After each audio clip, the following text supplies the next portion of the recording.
Okay, so you might ask, why are we doing this? Well, it kind of started back in September. Most of us were at a funeral together, and while it was a sad event, it kind of got me thinking that, you know, it was the whole band thing and how we had really never left anything for our families, a legacy. They've heard stories for 40-something years, and some of them they believed, some of them they probably didn't. We had a bunch of snapshots, and we had a video at one time, but that's gone, and you know, silent video anyways. But I thought, you know, maybe we could get together and do this and share it with our families. So that is the plan, is that we were going to put this together, do a CD, and document this, and let our families really know what it was about. I find this kind of interesting after 43 years, walking out of some basement bar. I think it was our last gig in May of 1969, I think it was. And we played at some dive bar. I think it was Mr. Lang's. And I remember when we played at these places, I think that particular one, I was 17, it was May, I was going to be 18 in July of that year, 69. So when we went in Mr. Lang, of course, he had to check everybody's proof, you know, because it's a bar where we're playing. So I have my brother's driver's license with, you know, 5'6", brown eyes. I have hazel eyes. So the guy, I remember he looked at our proof, he goes, okay, go ahead. I mean, nobody cared, you know. Nobody cared back then. It was the late 60s. Times were changing, and a lot of music was coming out then. You know, I'm not going to try to paint a pretty picture about the band or anything now, you know, it's 40 years later. We you know, it wasn't always pretty. We had a lot of good times, but you know, a lot of it was centered around, we're growing up, we're adolescents, we're teenagers. You know, everybody had a pack of larks in their pocket. A few of us might have been sneaking a beer here and there, underage. But we somehow we got it done, and as the guys will tell you, it was each other that made it happen. You know, when you got one or two guys together, three guys together in a room, that energy spread, and it wasn't hostile, it was supportive. We never had any problems with each other then. We just all got along. And gosh, I remember I used to hang out with some friend of mine. He went to Turner High School, and one time one of his friends, Tim Martin, and I started chumming around then. One time we were hitchhiking up Eggert Road, and we walked about halfway there, weren't getting a ride, and this guy pulls over in a station wagon, and it was Gino.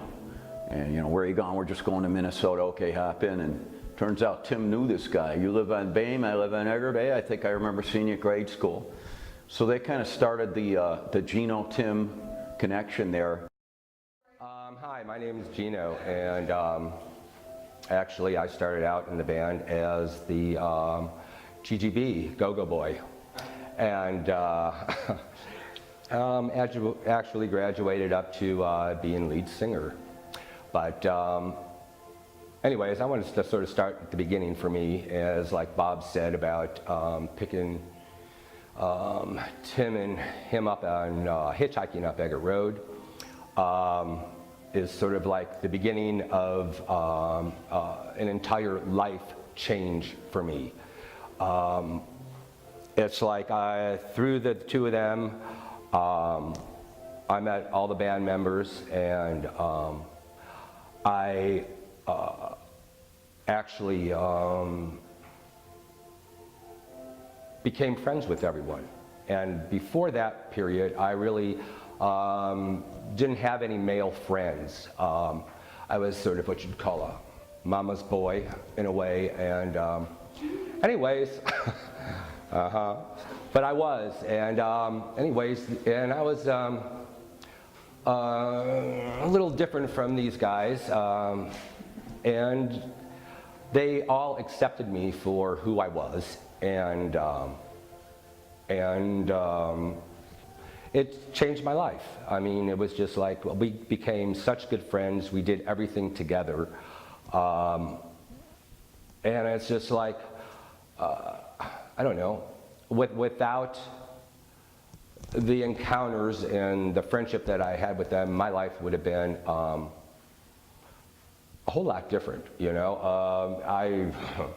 Who knows what it would have been, but I'm glad it all turned out the way it did, because my life turned into this wonderful life. We went through a lot of changes, tried to, stay up with the times as only, white boys from Eggertsville could do.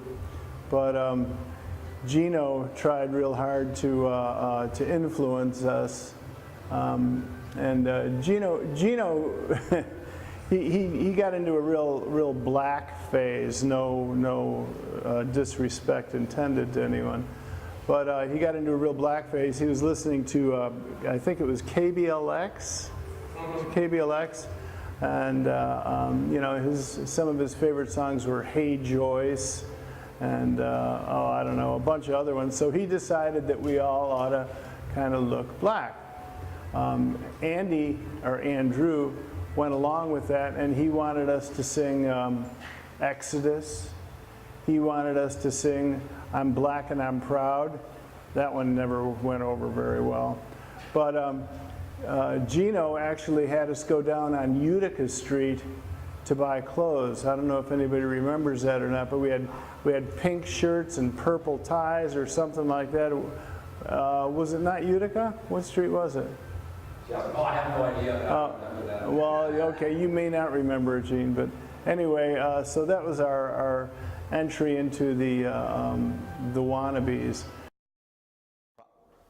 When I think of those days, probably for me the number one thing that I recall is the graciousness of our parents. We would practice in a basement, in an attic, most of it in Bob Baker's basement. And at the time, everybody smoked. So you'd have 5 or 6 guys and girlfriends and friends and hangers-on, and everybody would be smoking all at once in this basement. And I can't remember, but I can only imagine what those houses had to smell like. Between the smoke and the noise that we made, never did we get a complaint from any of our parents over that issue. I don't know what they thought, but they never complained about it, and obviously they always supported us.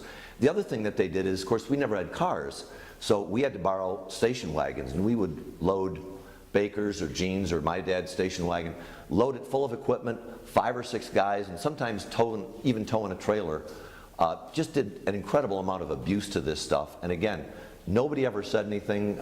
In my family, we had 6 kids and 1 car, and on a Friday and a Saturday night, I ended up getting that car, and everybody else had to do whatever or just make do, because they were just good enough to us to give us that car that we really didn't treat very well.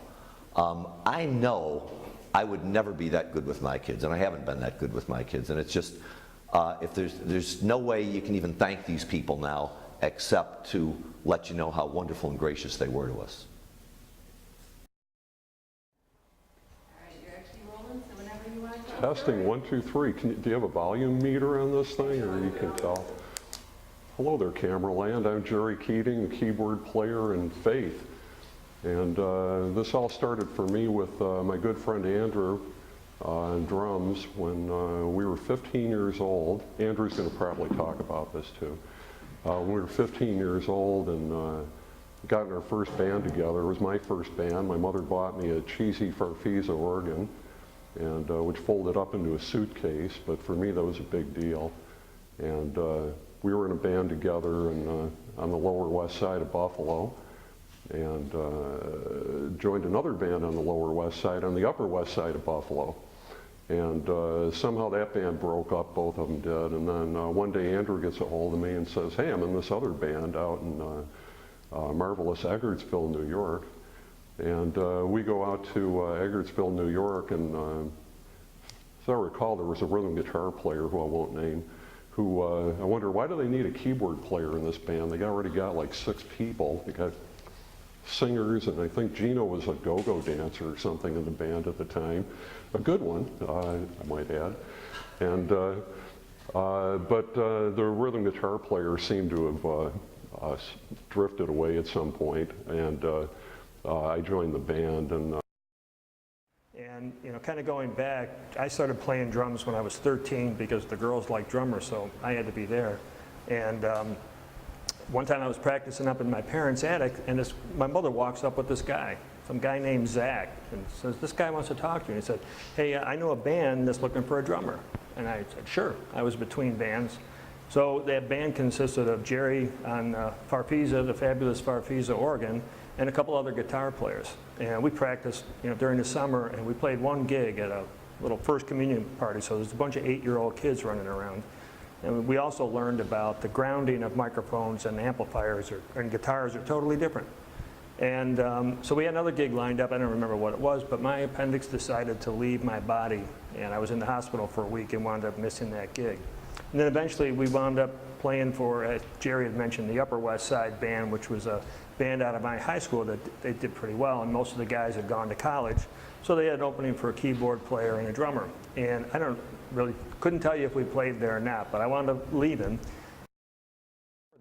I was hanging out with a friend of mine. I think we were in Boy Scouts sophomore year, and we were a little delinquent. My friend and I happened to be out lighting leaf fires across from the school where I went, and we walked up the street chassing, and there was some other guy there, and we're thinking, well, was this guy going to blow us? And no, he's our age, just light it anyway. And it turns out it was Greg Deck. So that's how we met Greg, and we started talking. You're the guy from Boy Scouts everybody picks on, because you're from Canada. And turns out we hit it off, and Greg played guitar, and I played guitar, and the other guy played guitar. So Greg played bass on his guitar, and we started chumming around. And then in high school, the kid behind me, Dick Baylor, was a drummer. So we, the lights went on, and let's get something together. So we had a little band practice in my mom's basement, and we sounded like, not so great at first, but we got a gig. And our name of the band was Viscount, so we played at the Battle of the Bands. I remember at this place called Resurrection School and Church there at the Thruway in Cleveland Drive. And I remember they said, okay, the next is the Viscounts, and the stage door opened. All these people were staring at us. And we're like, what are we supposed to do? But we got through it, and we evolved and played a lot of gigs. Some of the highlights for me was, the fond memories was our friends. This guy, Charlie Whetstone, did everything for us. He had a car, he supported us, drove us around. We'd all hang out at Your Host Coffee Shop at Cleveland Drive, and we had a lot of fun up there. Charlie helped us. Other friends there, Larry and Sandy Mayback, I have fond memories of them at one of the bars we played at, Monte Carlo in the Niagara Falls. They'd hang out with us, and there'd be numerous empty Schmitz bottles, some standing, some laid down, and eventually some of them were not standing so well. But we had our fun. We played at a bunch of schools, high schools, bars. It was the times, they were changing. We were riding around in the cars, having cigarettes, banging on the roof till the legal eye, whatever we did. We were kids. And then it kind of went its separate way. So I went off to college, and some of the guys talked to each other, but we kind of fragmented. And later on, when email came out, many years later, probably 30-something years later, I got an email from somebody that said, oh, you got email? So do I. Hey, he's got one too. And we found out how to CC each other. Well, somehow we all got each other's email and started rebonding probably 5 years ago. And it went on to, are you still playing and stuff like this. Somebody must have caught the bug again, because our drummer, Andrew, must have been talking to the keyboardist, Gerald, out in West Coast. And I was informed a few months ago that we're going to do a little band reunion. I kind of, I was a little taken back by that. But as it progressed, we moved forward, and here we are in this upscale studio, and we're going to do it. We're going to record this CD for you guys, our friends. So that's all I kind of remember of it, the stuff I talk about, and God bless you all for supporting us. That's about all I got.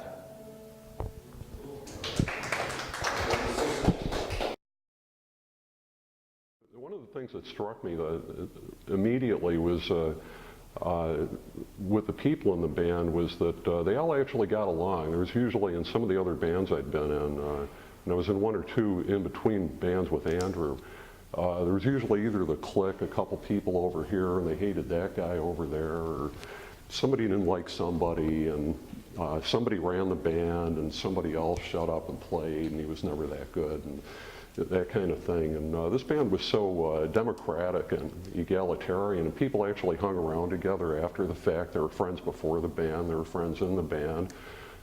44 years later, they're still friends, and we are. And so I like that quite a bit. But anyway, back to the cheesy Farfisa, which I thought was pretty cool. It was like an early synthesizer, if you will. It had a lot of buttons, you could make sounds on it. And that was kind of neat. It had this funny whammy bar thing too that even could fuzz out and get really psychedelic. But we were playing different clubs, and I think Gino was the one who kept saying, boy, you got to get a Hammond. We were listening to Brian Auger. They turned me on to Brian Auger, who was great. And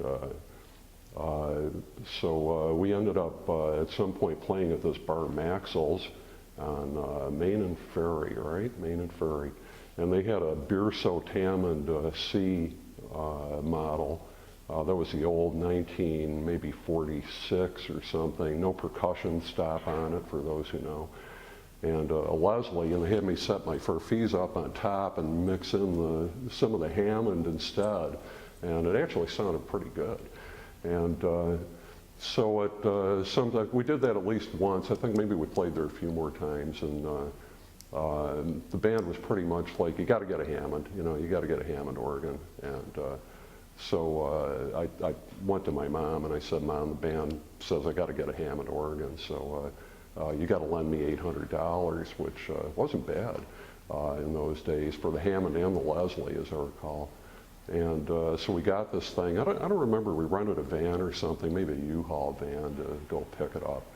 And so I got the Hammond, and now we're set. We got this big 450-pound piece of furniture that's got 2 keyboards attached to it, and a Leslie that's maybe only about 150 pounds or something. And it sounded great. It was really cool. And but the cruel irony of this whole thing is that I hardly ever had to carry it. I was on the west side of Buffalo, and everybody else, well, Andrew was up, and I didn't drive, so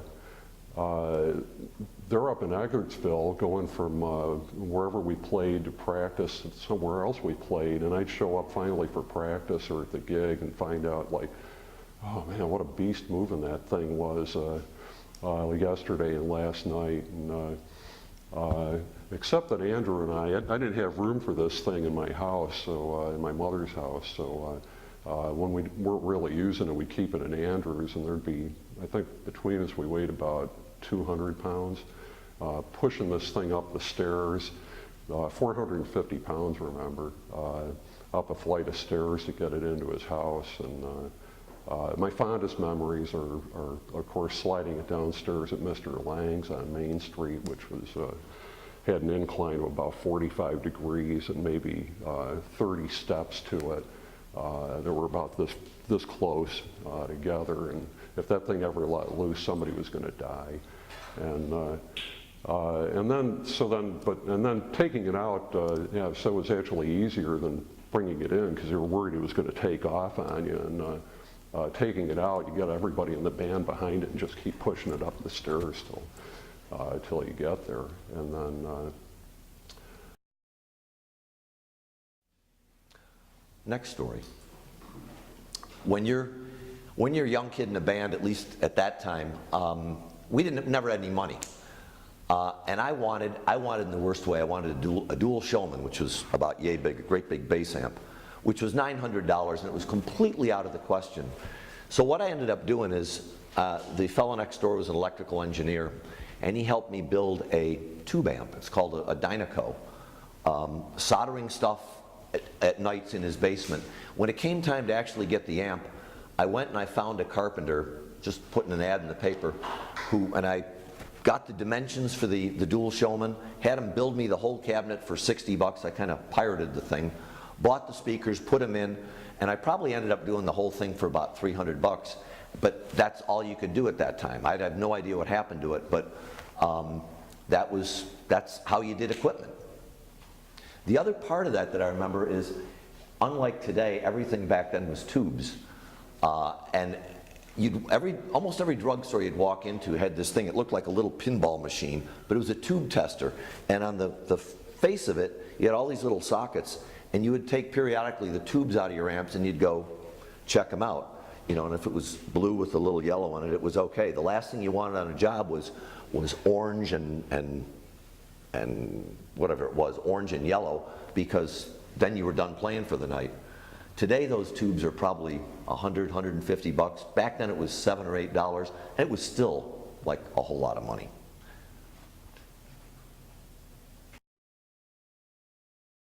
Well, actually, my brother came home one day and he had said that he met these guys on a bus, and they got a band, and he was going to go play with them because he also had a Farfisa organ. So he comes back one time from practice, and he said, you know, you really ought to check this band out. Their drummer is really not so very good.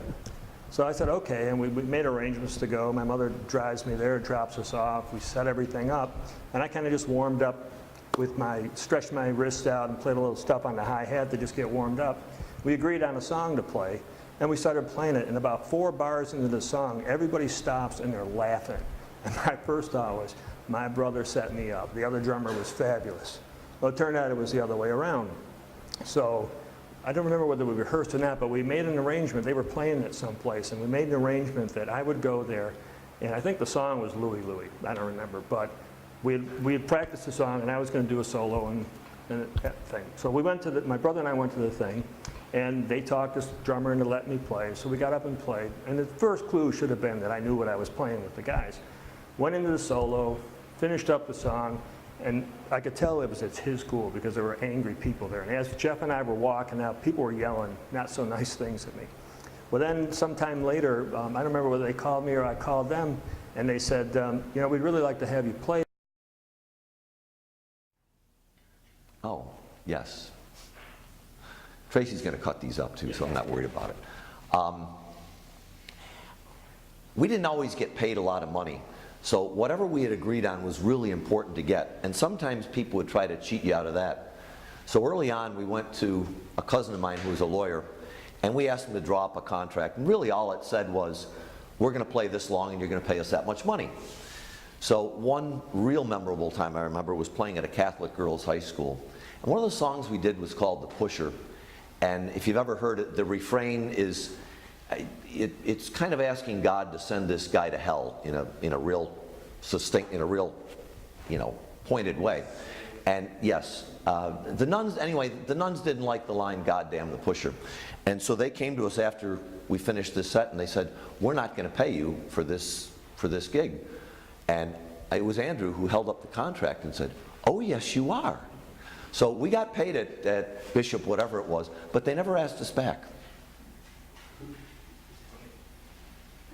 I'm done.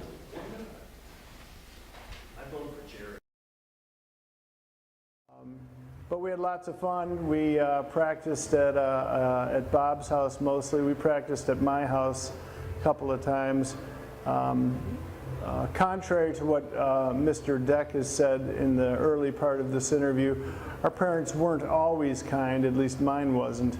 You could tell when my mother had her fill because all of a sudden it looked like thunder and lightning, and what she was doing was clicking the basement lights on and off, which meant time to pack it up, guys.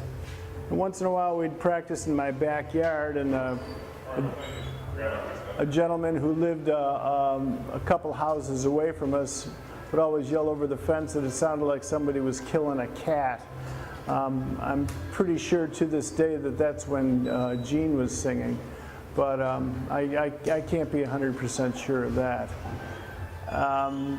But we had a pretty good time, and we evolved. We did lots of songs and had a great time. Had a pretty good following.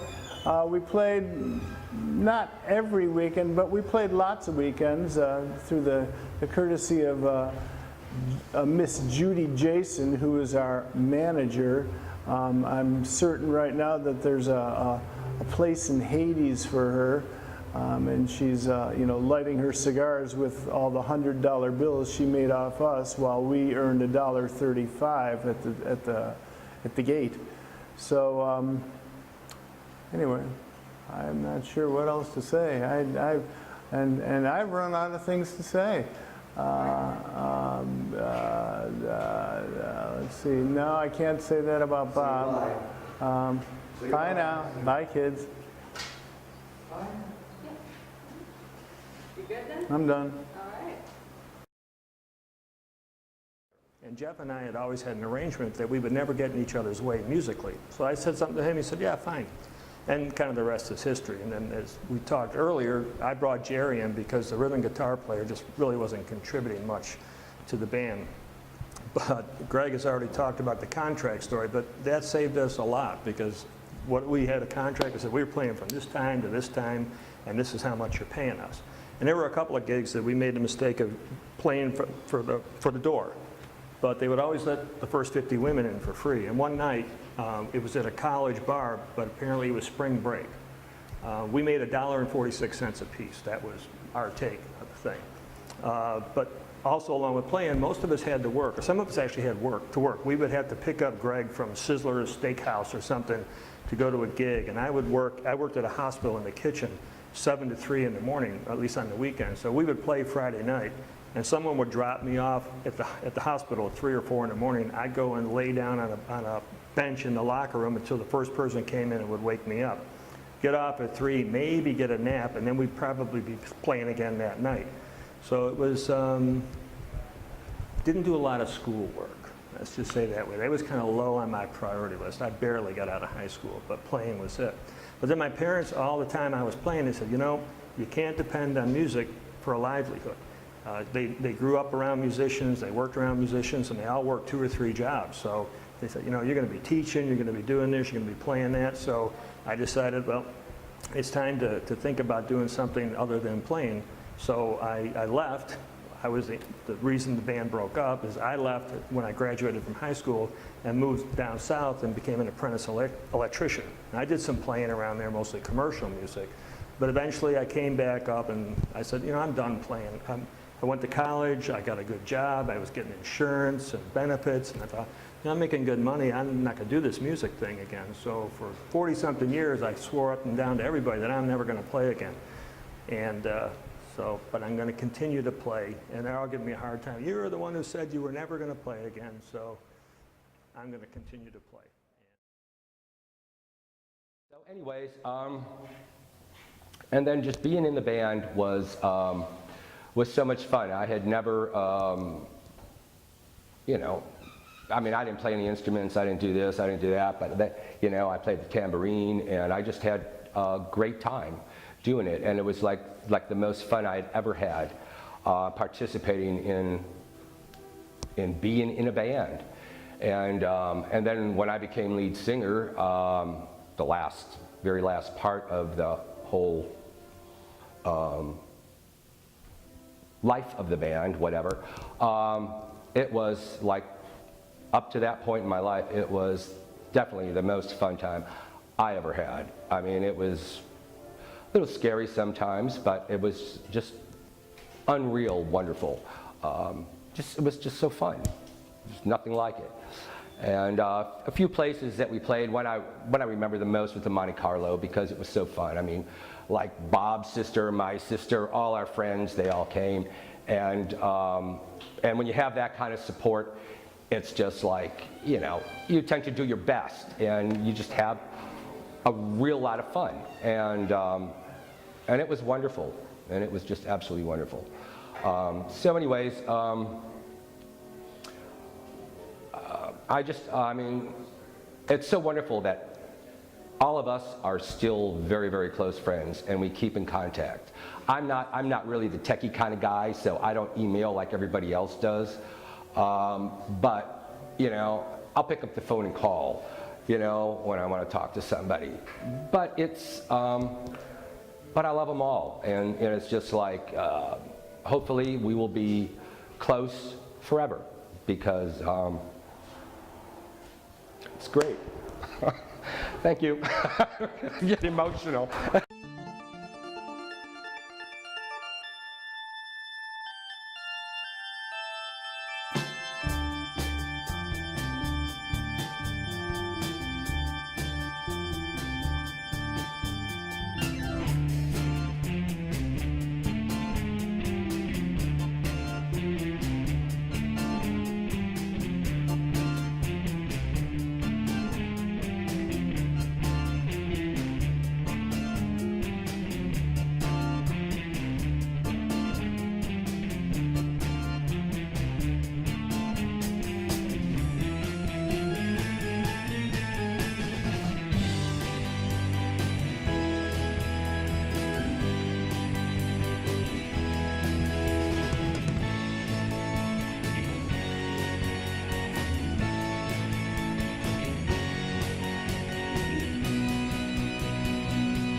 this has been a fun thing, and I want to thank all the guys for coming. It's been some stressful times, and it took a lot of planning to get everybody here. But everybody to a man jumped on and said, yeah, let's do it. So thank you all. Cut.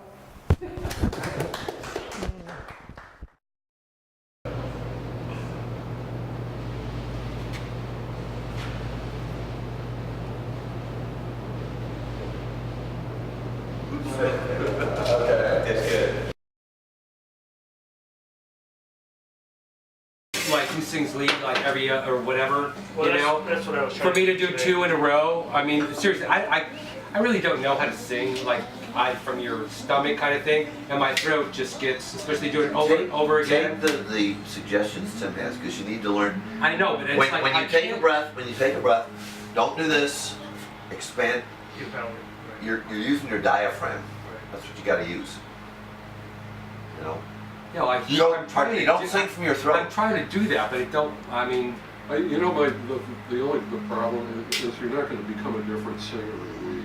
Right. I know. You're liable to It's like, screw you know, yourself up. I've been trying for 3 months to like do all this different stuff that Tim was telling me, and when you talk, I'm really having talk a. from your belly. Yeah, actually. Yes. And you know, at one time, what was it? You went, hey, before you started singing, you actually sang your ass off on that one time. It was like, hey, man, you I kinda just let did that loose. little Right. pump them up. Yeah, and you just let I'm getting. it out. I'm really like super self-conscious about Yeah. like, No.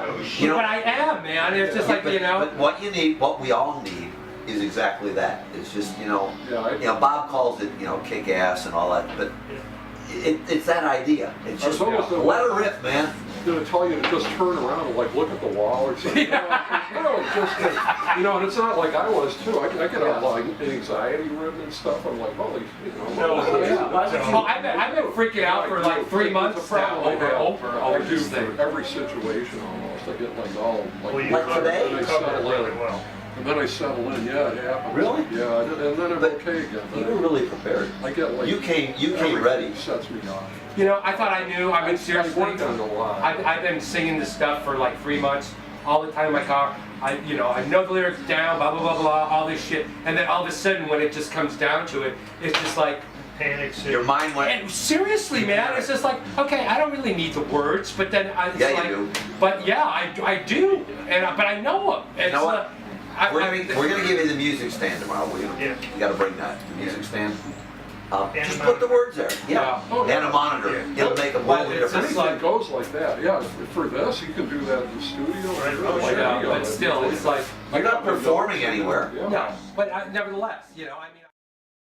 Before I did it, I was so incredibly nervous. Oh, I bet. And then Incredibly nervous. What happened? And then as soon as the music went on, Right. it was just like, okay, Okay. go for it. That's what you do. When the music comes on, you go for it. Well, I know. I got a picture of there. I've got to do it. I've got to, Where you're just, you can look at the expression on your face, and you're down and you're singing into the microphone. It was like Otis Redding. I know the picture. Yeah. I know the picture. I can Just see him, it. right? It's and he's like just that. like into Yeah. it. The microphone was an extension of you. Well, you guys help me tomorrow. Yeah. Help me to do that. Really. You know. But you brought life to the band. You brought that upfront life. We were the rhythm behind your soul. You were the one that felt the music. I had solo. You did. I Yeah, still that- do. When you That's think right. of the music I that still we were do. playing, you were just. But that's what it was. Right. I have that. We were just the that I rhythm section. love. Even Inagata Davida, it was like a mechanical thing for us, and we loved doing it, and it was fun to do.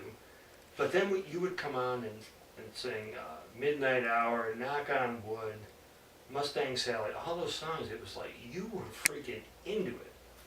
I was. It It was totally was. yeah, and that's what made it, and that's what the people out front saw. They didn't see us, they heard us, but they saw you. You were the billboard of the band that says, "Here we are. Here's who we are." You just. I'm running out Yeah, of no, words. you got the right words.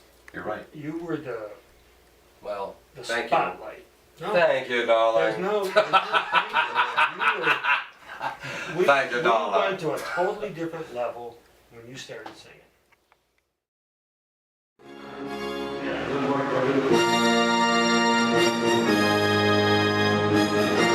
When we come out of your soul, that is.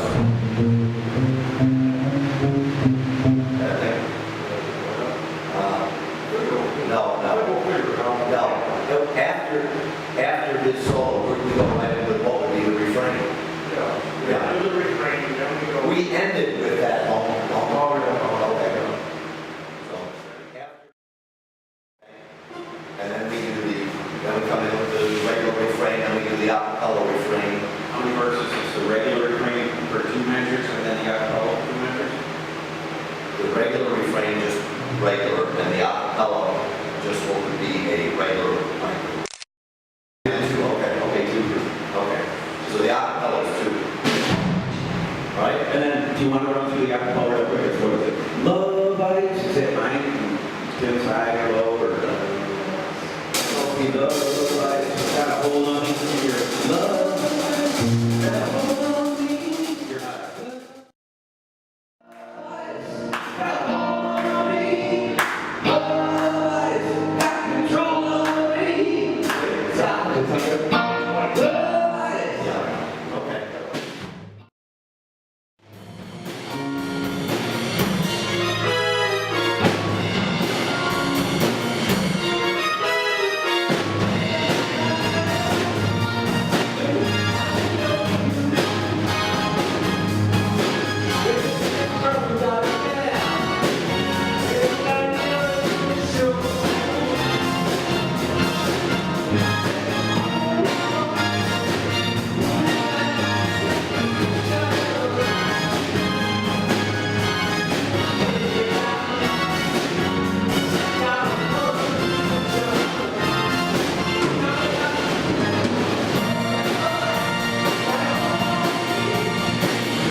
months after the third one. Yeah.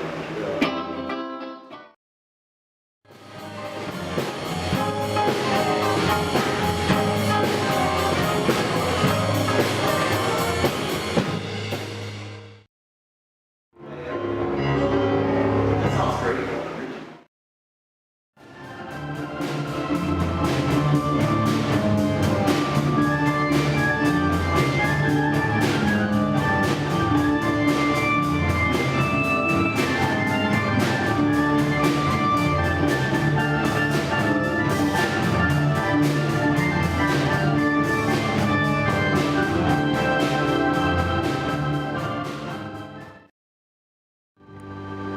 Wearing that same old funky dress.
I'm sure they would be less, they would be a little more than just informative. Oh, yeah, they were. My code name was Tangleford. Tangle.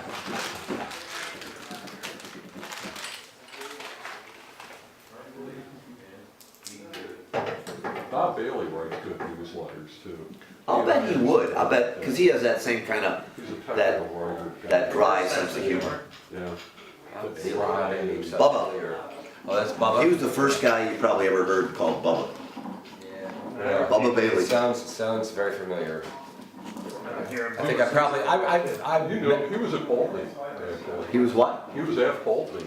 Oh, yeah. Yeah. Yeah. Yeah. yeah, okay. I mean, I don't actually, well, Of Bob Bailey. I remember we were out near a quarry or something, you, me and Bubba somewhere, and we were getting loaded. And he had, Work and we have to, Yeah, the only thing is, it's gonna be a lot of work to switch you back in there, so. Well, you're gonna It's up stay. to you, whatever. They can leave, but you're staying here. yeah. Yeah, we can only set up, So, yeah.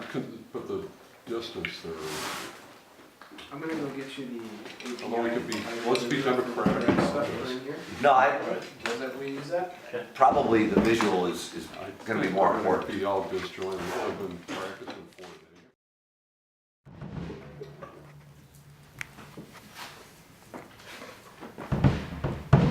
I've seen those computers.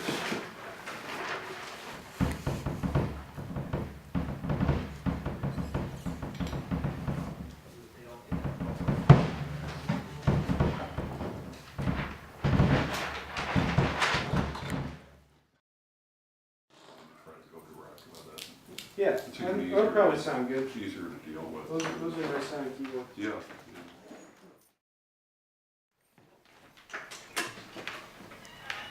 PT, Skrillex. Okay, we're getting all. do you ever sun out of my face? Yeah. Oh, yeah. See, I gotta wear something. I wear this because- stuff to keep the sun off my head. Yeah. I get. Well, I don't worry about hair. hair. I don't worry You about got hair hair, up there. you know, but.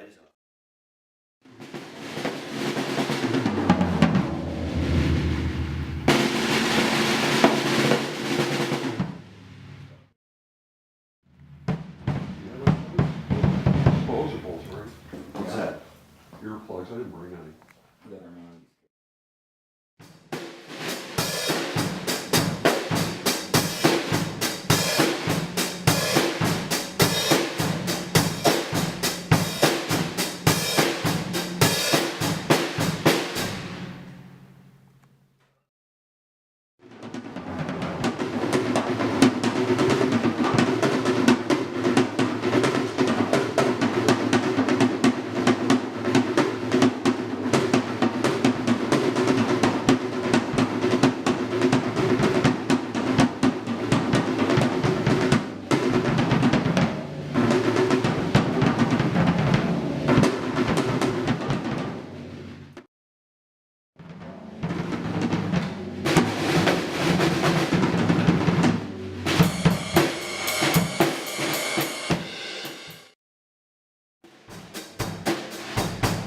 I can't.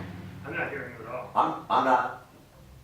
I don't know if I'm hearing you through the headphones or not. No, we're not. He's not on the I'm not headphones. going to the headphones, but I'm not hearing you at all. You're here.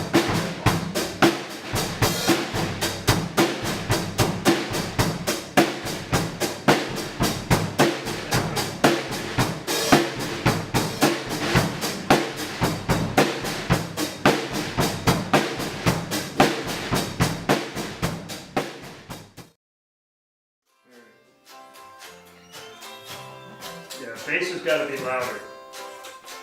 At least for me it does.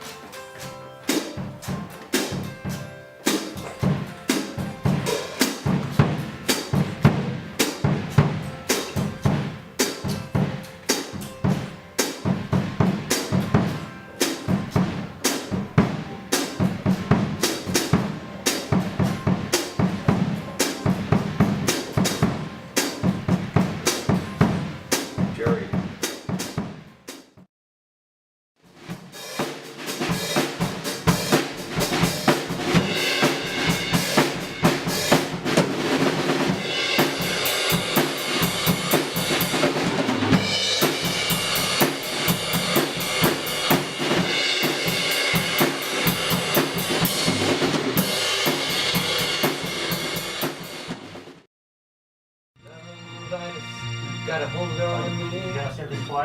What's that? You guys like all the time just quiet? Probably. Why? Why? We were trying to save your Why are you voice, right? sitting that quiet all the time? Why not? I mean, I don't want to. I don't know.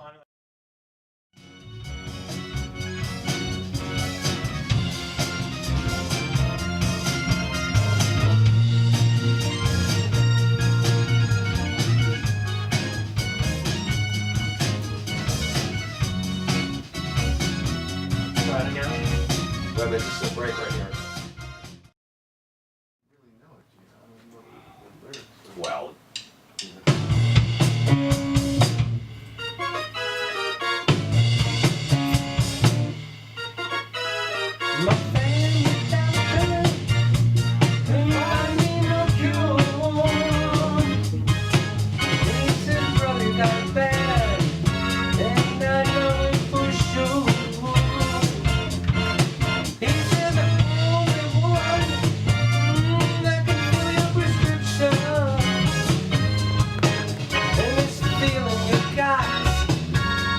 Got but one description. I think you got a thing they call love. Gotta hold on to me. Love, stop controlling me. Love, gotta hold on to me. Love, stop controlling me.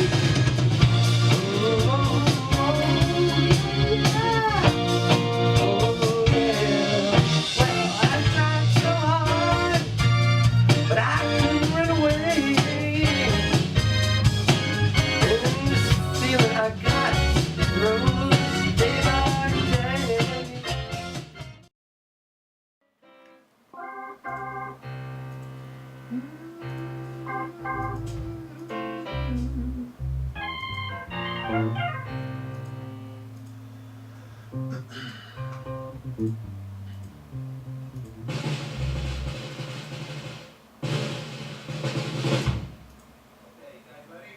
Anytime. I know you wanna leave me. I don't think he was ready. Oh, sorry, we weren't ready in here. You ready now? Okay, guys, anytime.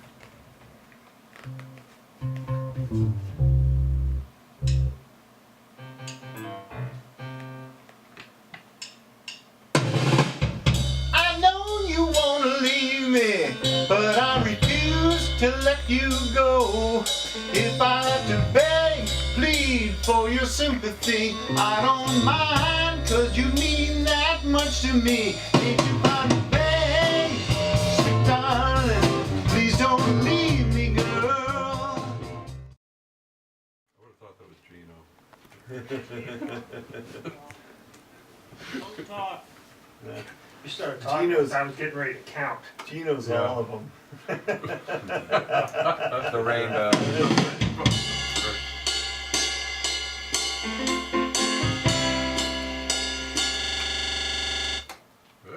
No, that was good. Please don't leave me, girl. Ain't you proud to leave, baby, baby? Please don't leave me, girl. Now I heard a crying man is half a man with no sense of pride. But if I have to cry, I don't mind weeping if it'll keep you by my side. Ain't you proud to beg, sweet darling? Try to set up a mic in Please there. don't leave me, girl. This mic's have to shut off. Ain't too proud Okay, put a mic here. Yeah, I got mine. Yeah, I got mine.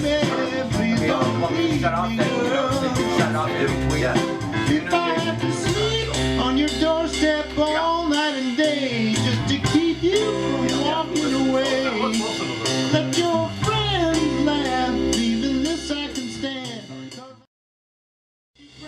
Hey, darling, please don't leave me, girl.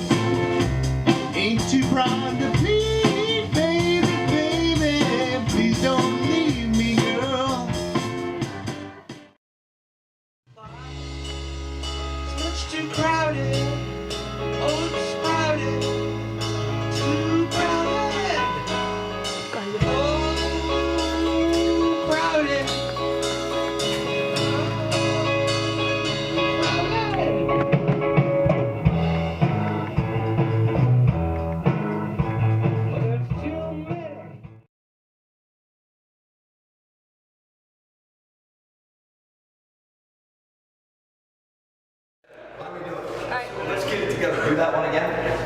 Okay, hands together. Hands together. Count it down.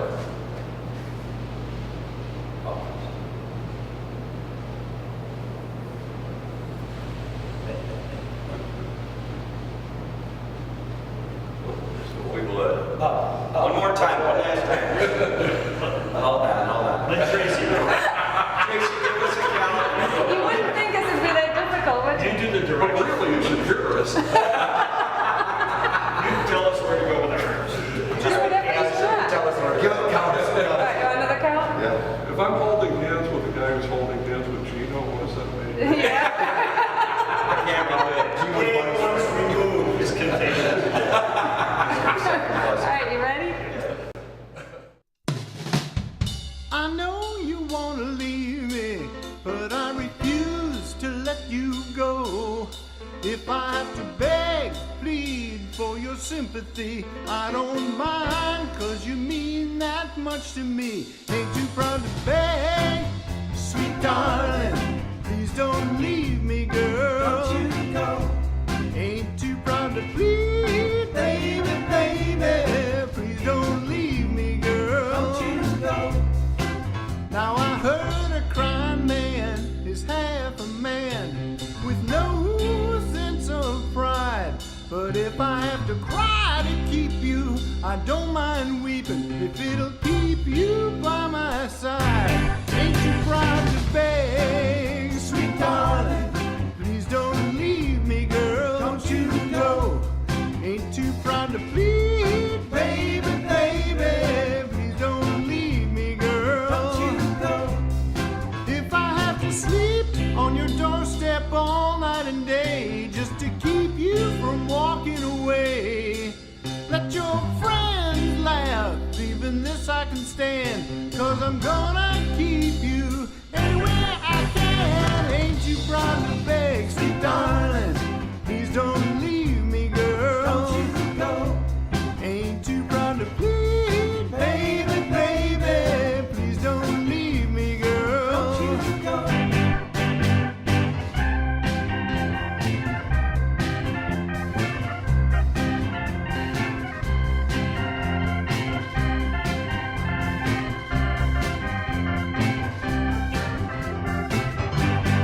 Now I've got a love so deep in the pit of my heart, and each day it grows more and more. I'm not ashamed to come and plead to you, baby, if pleading